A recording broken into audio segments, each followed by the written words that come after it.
The port of Haifa is a labyrinth of steel and shadows, a gateway where the world's commerce flows through narrow corridors of security. Under the harsh orange glow of the sodium lamps, the routine of the dock seems impenetrable. Thousands of containers move daily, a giant game of Tetris played by cranes and reach stackers. Within this organized chaos, the enemies of the state had found a seam. They didn't use high-tech stealth or cinematic explosions. They used the bureaucracy of trade. For months, a silent route had been established, moving through neutral ports in the Mediterranean, slipping into the Israeli logistics chain through a series of shell companies based in Cyprus and Italy. It was a masterpiece of Iranian intelligence, a way to move sensitive components for advanced surveillance and precision weaponry right into the backyard of their greatest adversary. They relied on the assumption that no one looks at the mundane. They relied on the fact that a tired worker at 3 in the morning would trust the computer over his own instincts. But they had not accounted for a man who knew the sound of an empty container. Elias spent the next 3 shifts observing the same freight line. He began to notice a pattern, not in the trains themselves, but in the people surrounding them. A specific technician from the maintenance crew who always happened to be near the track during the midnight transit. A delivery truck that waited near the perimeter fence, its lights off, its engine idling just long enough for the train to slow down at the signal junction. The tension began to coil in the pit of his stomach. It was a cold, sharp feeling, the kind that comes when you realize the world you live in is just a thin veil over something much darker. He started keeping his own log, a small notebook hidden beneath the pile of technical manuals in his booth. He recorded times, ID numbers on the containers, and the subtle shifts in the signaling lights that suggested someone was remote accessing the system to mask the weight sensors. This was not the work of petty thieves or disgruntled employees. This was the work of professionals who understood the architecture of the Israeli infrastructure. They were using the railway as a conveyor belt for a slow-motion invasion. The realization hit him during a rainy Thursday. As the rain streaked the windows of the booth, blurring the lights of the yard, Elias saw the technician hand a small encrypted device to the driver of the idling truck. It was a brief exchange, a momentary crossing of paths in the dark, but it confirmed everything. The signal he had seen on his monitor wasn't a glitch. It was a digital handshake, a way for the operators of the route to confirm that the cargo had arrived. The Iranian network, working through Hezbollah proxies, had infiltrated the very logistics companies that the Ministry of Transport relied upon. They weren't just smuggling hardware. They were mapping the vulnerabilities of the transit system, testing how much weight they could move before the sensors triggered an investigation. They were preparing for something larger, a shipment that would not be electronic components, but something far more lethal. Elias knew he couldn't go to the police. A report about a weight variance and a suspicious technician would be buried in paperwork. He needed someone who spoke the language of ghosts. He made a single phone call to a nephew he hadn't spoken to in years, a man whose official job was in telecommunications, but whose eyes had the same tired, watchful look as Elias's own. 2 days later, the atmosphere in the signaling booth changed. There were no sirens, no tactical teams in masks, and no dramatic arrests in the middle of the yard. Instead, there were new faces in the maintenance crew. The technician Elias had watched disappeared, replaced by a man who moved with a rigid military precision despite his civilian overalls. The idling truck never returned. Elias sat in his booth, watching his monitors, feeling the invisible gears of the state grind into motion. The Mossad had not destroyed the route immediately. They had watched it. They had mapped the connections back to the warehouses in Beirut and the funding hubs in Tehran. They had turned the enemy's silent route into a trap, feeding back false data, allowing the shipments to continue while they identified every hand that touched the containers. The sophistication of the operation was staggering.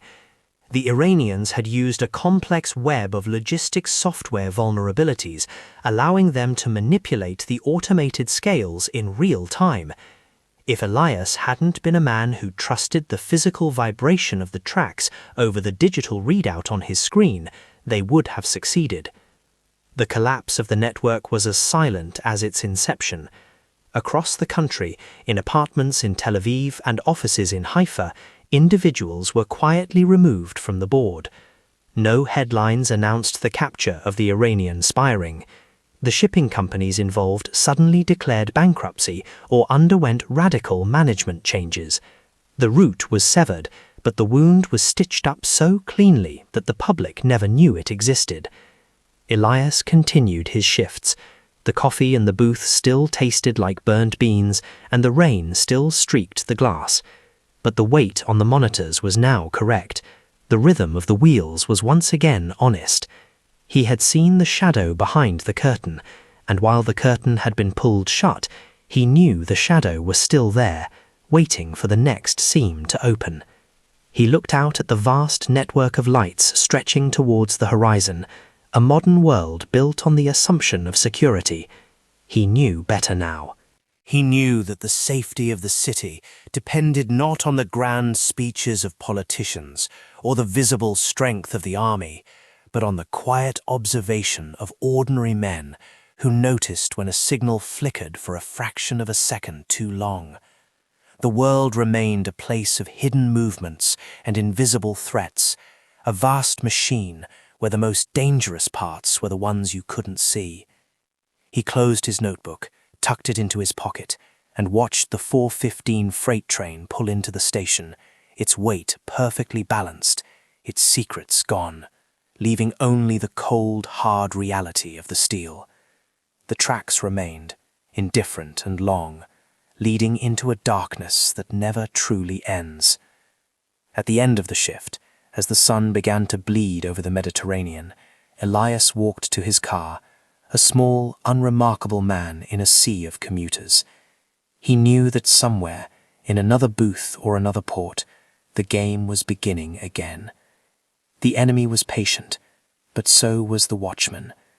The invisible war would continue, fought in the margins of the mundane, where a single noticed detail is the difference between peace and a catastrophe that no one sees coming until it is too late. The lights turned green, the gates lifted, and the city began to wake, oblivious to the fact that its survival had rested on the timing of a train that appeared to be empty. It is the silence that protects us, and it is the silence that hides the next threat. There are no heroes in the light, only those who stand in the dark and refuse to look away. He started his engine and drove home, the sound of the rail still echoing in his mind, a constant reminder that in the world of shadows, nothing is ever truly as it seems. The signal was clear now, but the frequency of the threat had merely shifted, waiting for another man with a notebook and a sense of gravity to find the next ghost in the machine. You can lock the doors and guard the gates, but the enemy is already inside, moving with the tide of the everyday, waiting for the one moment you decide to trust the screen instead of your eyes. Elias didn't look back. He didn't need to. He knew the tracks were still there, and so were the ghosts.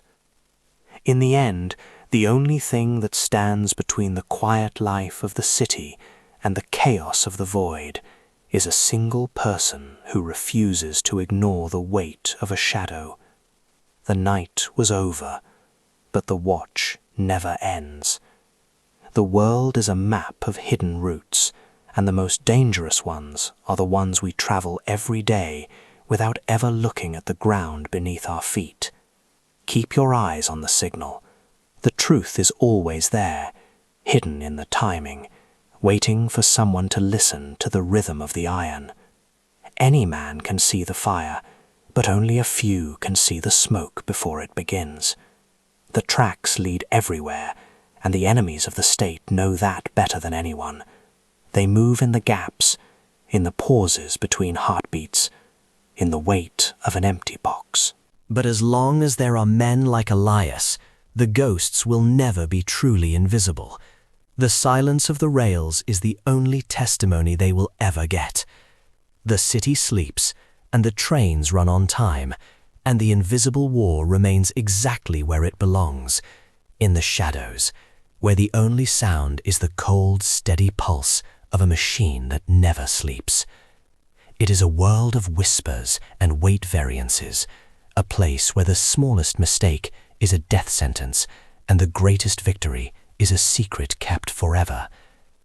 He parked his car and looked at the horizon, where the first light of dawn was cutting through the haze of the industrial zone.